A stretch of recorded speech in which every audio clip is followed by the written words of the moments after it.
စိတ်ထဲမှာမလုံခြုံမှုရှိနေသူတွေရဲ့စိတ်အနေထား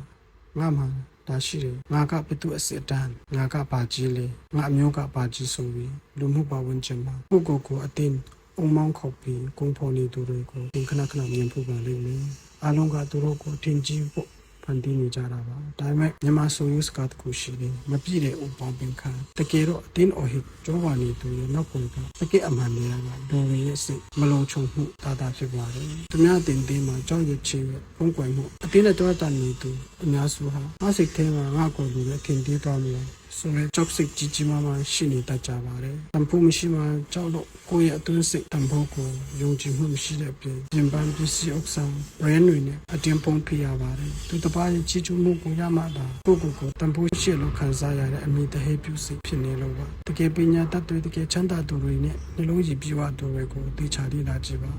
သူတို့ဟာပြေတော့အခါမှာကြောက်ရလို့မရှိပါဘူးအကြောင်းရင်းကရိုးရှင်းပါတယ်သူတို့မှရှိနေတာကိုသူတို့ကိုယ်တိုင်ရှင်းရှင်းလင်းလင်းသိထားလို့ဖြစ်ပါတယ်သူတစ်ပါးရဲ့သင်ကြီးမှုကိုခံယူမှကို